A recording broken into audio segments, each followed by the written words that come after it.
careful. A loop, a whirl, and a vertical climb, and once again, you know it's time for Rocky and his friends. Starring that supersonic speedster, Rocket J. Squirrel, with his pal Bullwinkle the Moose, and a host of others. Hurry, Bullwinkle! The show's about to start! I'm coming as fast as I can. Wave to the people! Yay! Now what are you writing? Letter to the sponsor. Let's see. Dear sponsor. That's not his name, Bullwinkle. I know. You'll find out in a second. Tintin chewing gum. Right. He's talking. Tintin. Helps keep teeth sparkling white, beautifully clean. Tintin!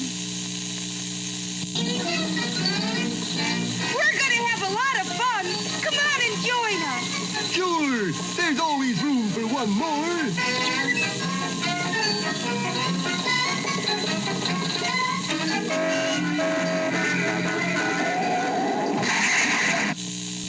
Chew, chew, chew, help clean your teeth. Clean your teeth with Dentine. Yes, it's best to brush your teeth after meals to help remove food particles. But when that's not possible, chew delicious Dentine gum. Dentine is low in sugar, helps clean away trapped food particles, helps keep teeth sparkling white, beautifully clean. See your dentist regularly, and when you can't brush, chew Dentine to help remove food particles.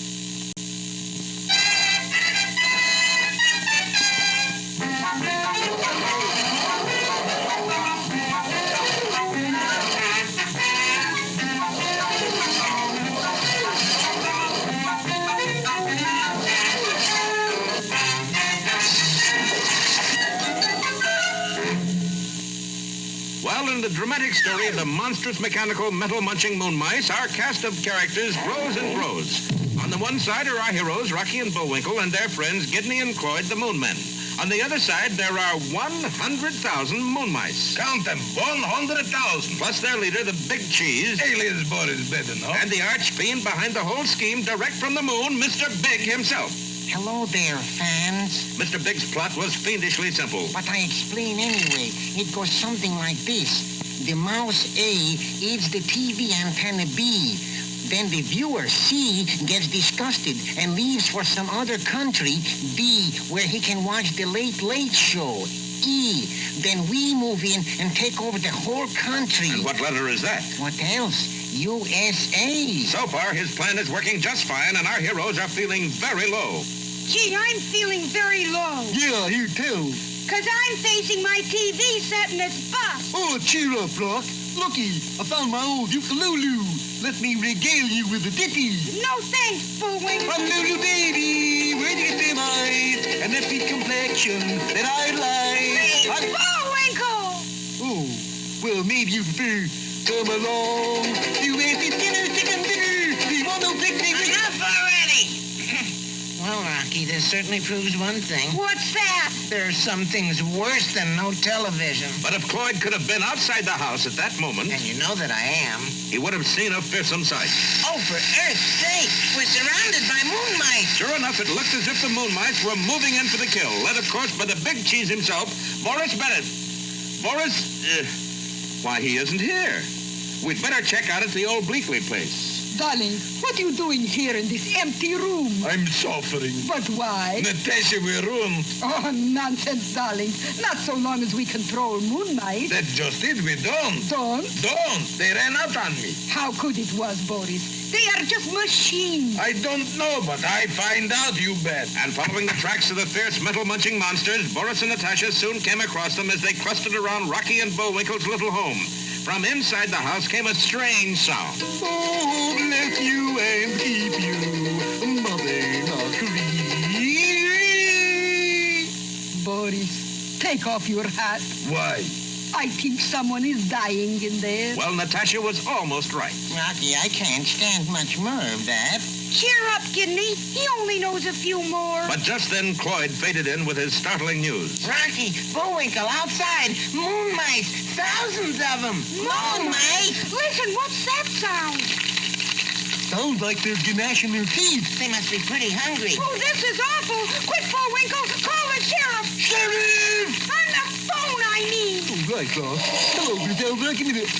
Hello? Save your breath, Bullwinkle. Look here. Sure enough, just outside the window, an enormous moon mouse was just devouring the phone wire like a piece of spaghetti. All right, fellas, let's stick together now. We'll sell our lives dearly. Kidney, this is no time to talk business. And our friends huddle together for a last-ditch stand. Don't miss our next laugh-filled episode. Laugh-filled? Yeah, it's a scream. Bullwinkle bellows again, or moonin' low.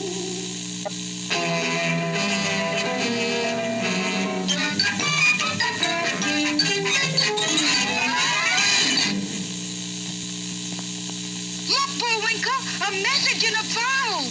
Fan mail from some flounder? No, this is what I really call a message. Now, Junior, the story of Bertrand, the uneager beaver. Yeah, Pop? Brother Dennis played tennis, and Owen loved rowing. But Bertie, he just couldn't get going. Then the boys wised him up with Cheerios. There's toasted oat goodness, vitamin B1 for go power.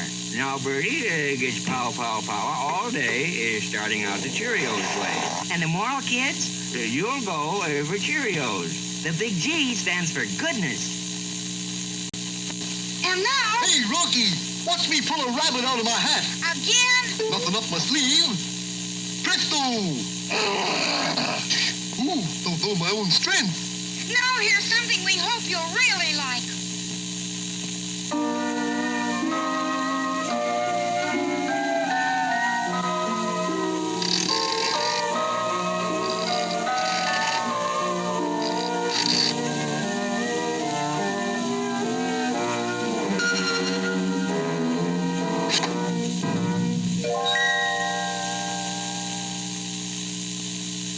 Once upon a time, in a castle high on a hill, lived a rather peculiar king and his beautiful but unmarried daughter. The knights of the kingdom were always seeking the daughter's hand in marriage, which annoyed the king very much. So he consulted with the royal contractor and ordered him to build a mountain of glass. That's right, smooth, shiny glass. Then, with a derrick, he had his daughter hoisted carefully into the air and placed on top of the glass fountain with a golden apple in her hand. Any suitor who could get to the top would gain the hand of the princess and the golden apple. But let's face it, that was going to be a pretty impossible thing to do.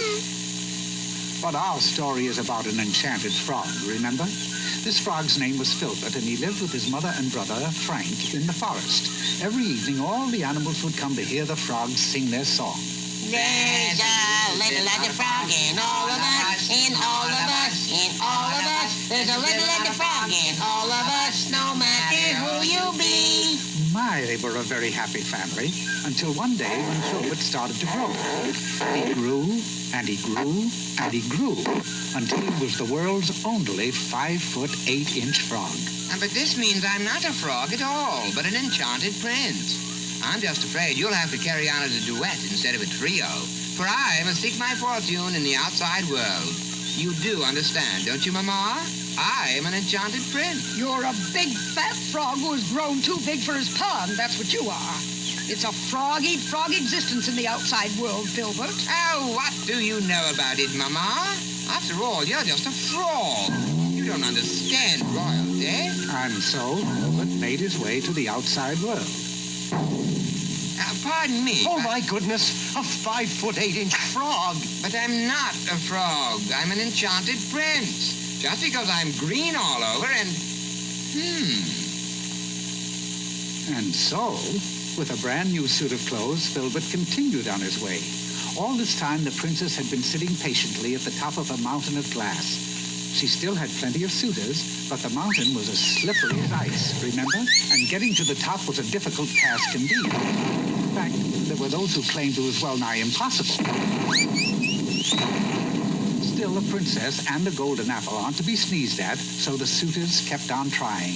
But they really weren't very good at it. That king is a nut. It just can't be done. Oh, I don't know. Who are you, stranger? And what are you hiding with that false face? This isn't a false face. It's my face. Nonsense. You're up to something. After him, men! And the knights chased Filbert around the mountain, first clockwise, then counterclockwise, then both ways at once. There was nowhere to go but up. So up Filbert went. Oh, brave prince, at last you come. Now I can leave this cold mountain of glass. Remove your false face so that I might see the hero who rescued me. What's that on with glue? But, fair lady, this is my real face. It is? Mm-hmm. My father's a nut. He has me sit up here in all kinds of weather, waiting for what? Some frog-faced knight. You can have the golden apple, but I'm leaving. And the princess leaped off the mountain of glass and fell directly into the arms of the royal contractor who'd been waiting for just this chance. The happy pair ran off to get married. When the king saw what had happened, he was furious. Not only had a mere frog conquered his mountain of glass, but his daughter had run off with a commoner. I want that frog shot at sunrise. Uh-oh. So poor Filbert was sent to the king's dungeon to await the firing squad. Oh, dear, this is a frog-eat-frog world. He thought of those happy days when he was just a plain frog, sitting in the sun, playing, singing, jumping. Jumping. That's it. The next morning, at sunrise, Filbert was led out to the wall. Ready! Aim! Fire!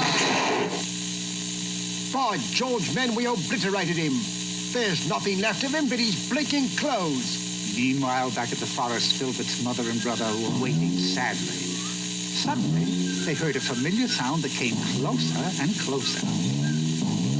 That's Filbert! Hiya, Mom! So, Filbert found it was really better to be a big frog in a small pond than a small frog on a big mountain. And besides, who can eat golden apples?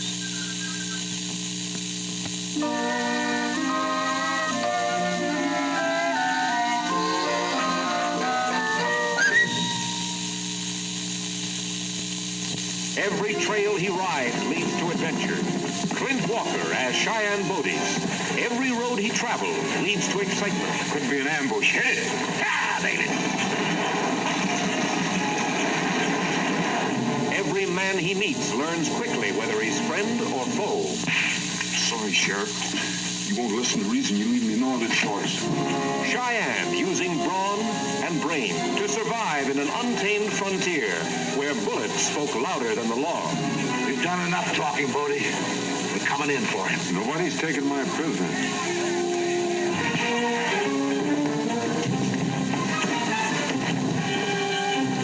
The Cheyenne Show, a full hour of spine-tingling action-adventure on ABC TV.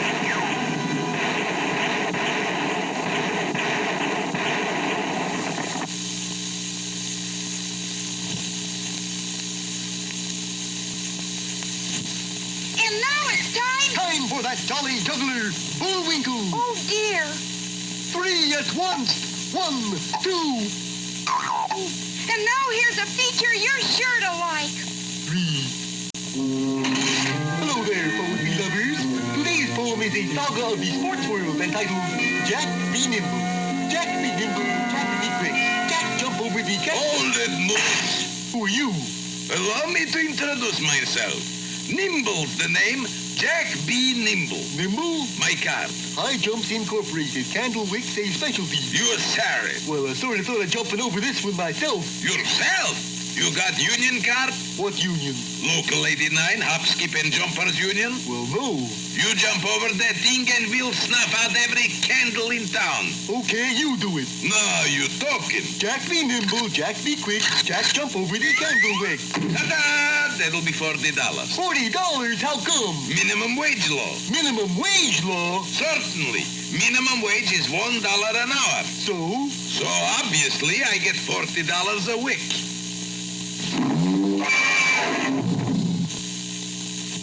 Presenting Rocky the Man.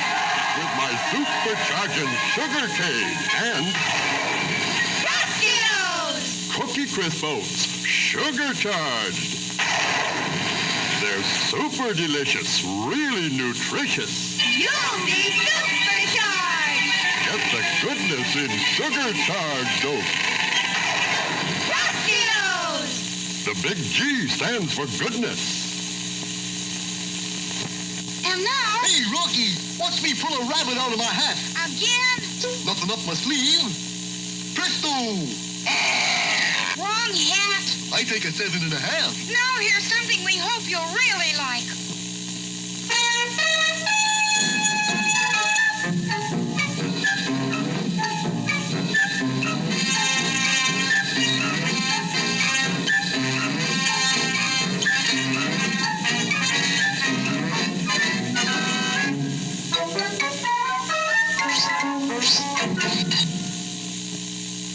Peabody here. The reason for the Parkers and Mittens is that Sherman and I are about to embark on a polar expedition. The Wayback Machine's all warmed up, Mr. Peabody. So are we, Sherman. Set the indicator for the year 1909. For today, we visit that famous explorer, Commander Perry.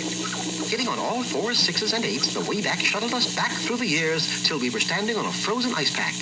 We scanned the surrounding wasteland for a sign of the famous Arctic explorer and finally saw him emerge from behind an icy hill. Look at him, Mr. Peabody. He's wearing track shorts and carrying a pole.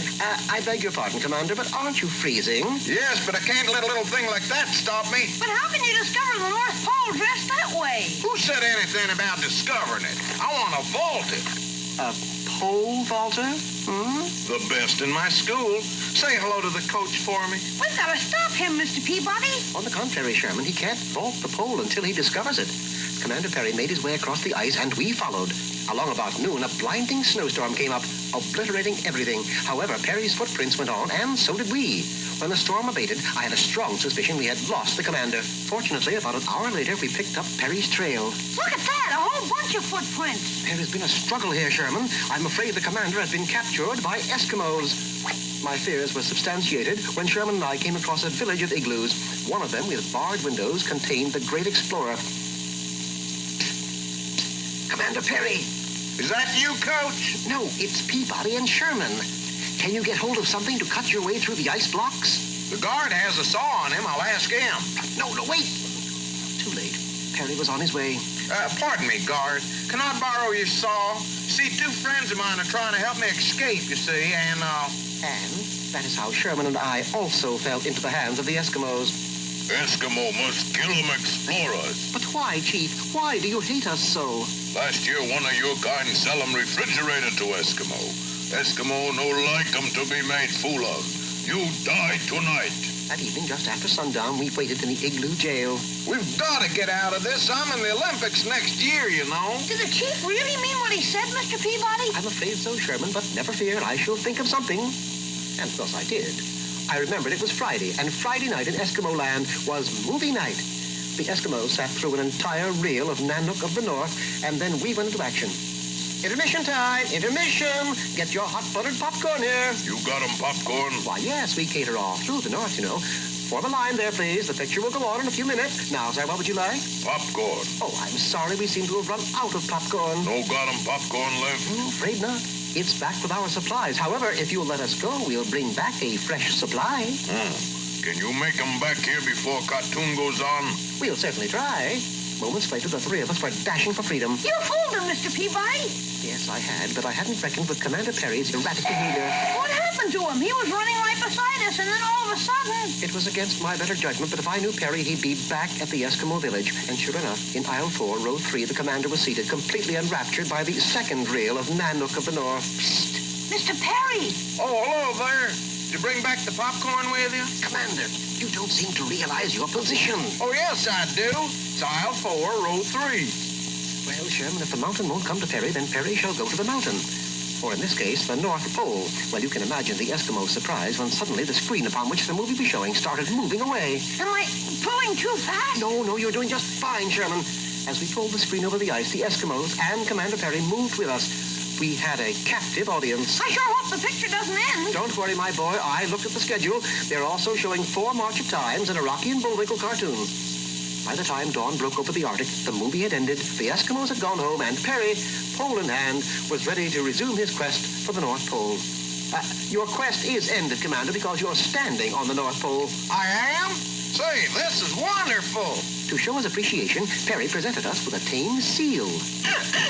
He sure is cute, Mr. Peabody. Yes, but I don't know how we'll get him on the back of an envelope. Where? Well, you see, Sherman, This is the Christmas season, and on the back of my Christmas cards, I always put a Christmas seal.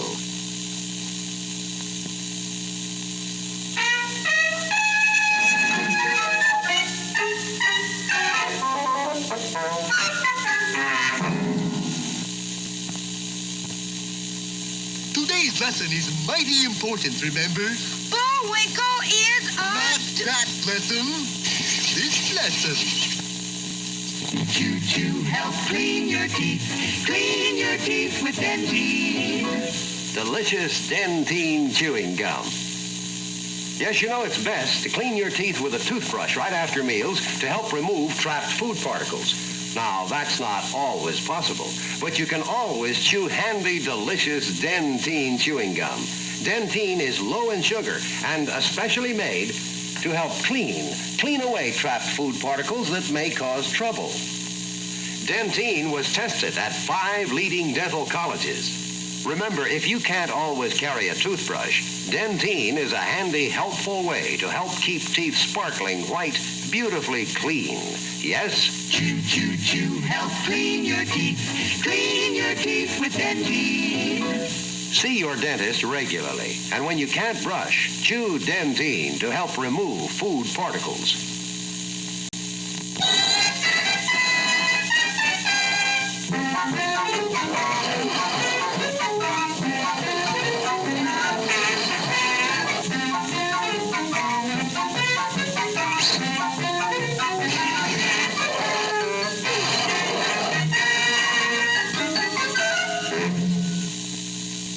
Last time you remember, Bullwinkle's ukulele concert was interrupted by the appearance of thousands of monstrous moon mice who began to close in on our friends until they were surrounded on all sides. There's another way to be surrounded. On the outskirts of the mob of moon mice were Boris and Natasha, who seemed to have lost control over the fearsome creatures. What you're doing, darling? I'm checking wiring on this one, Natasha.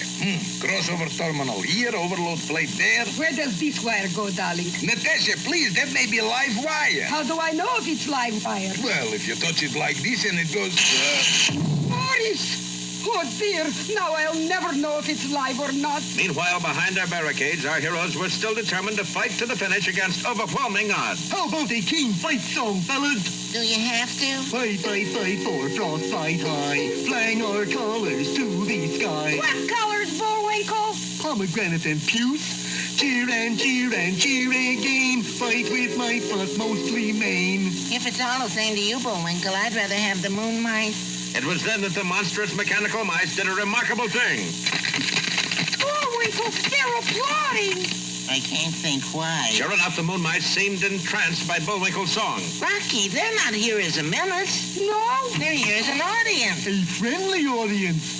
That means Bullwinkle must be able to control them with his voice. Bullwinkle, you're an honest-to-goodness Pied Piper. With my own set of pipes, too. You're a regular Elvis Presley. Meantime, Natasha was trying to revive a shocked Boris. Out goes the good air, in comes the bad. Out goes... Pardon me, miss, but isn't that out goes the bad air, in comes the good? Darling, Boris hates anything good. Yeah, so shut up your mouth, wise guy. Sorry. Boris, you're your nasty old self again. Natasha, we got to get control of moon mice back again. Right. What are mice doing now, darling? Listen closely. Oh, bury me not on the lone prairie. Boris, they're crazy about moose's singing. Well, two can play at that game. Natasha, hand me my belly like it. And my big cheese disguise. Here, darling. Me. And then began one of the strangest battles of all time, a musical contest to capture the affection of 100,000 moon mice. You ain't nothing but a moon mouse. Munching all the time. Come along. You went to dinner, chicken dinner, the one who picks the wishbone. All I ask is don't step on my blue suede tail. There must be little cupies in the briny. There must be little cupies in the sea. You're my little high school moon mouse. Bullwinkle, look! Your audience is leaving you. Looks like like your singing career's over already. Man, that was the shortest career I ever had. Yes, the moon mice were leaving the boys' cottage and heading right for Boris. Looks like you won, darling. What I told you, Natasha, you can keep a good rat down. Well, it seems Bullwinkle has sprained his tonsils for nothing at all. Yeah. The moon mice are going back to Boris. Yeah. And the whole country is obviously doomed.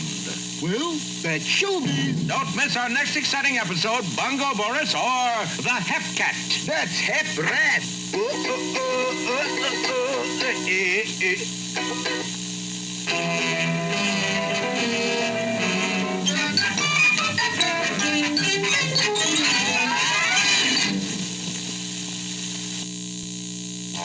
Hi, may I drop in?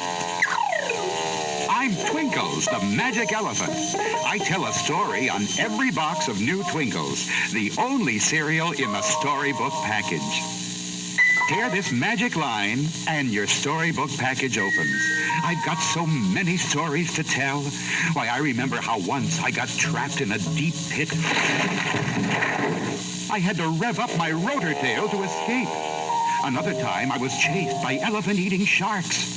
And I had to turn my magic trunk into a harpoon gun. Oh, you like my Twinkle stories. And wait till you taste Twinkles.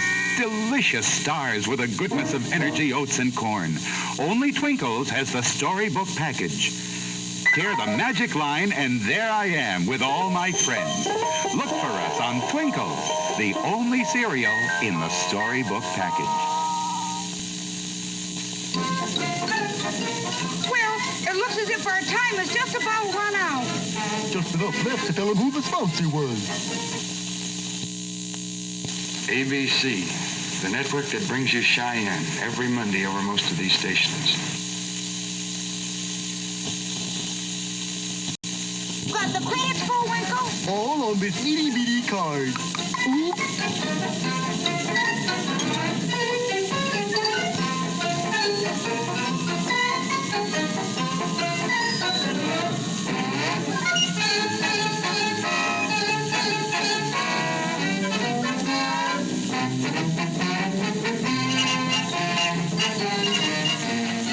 We're late again, Bullwinkle. Right.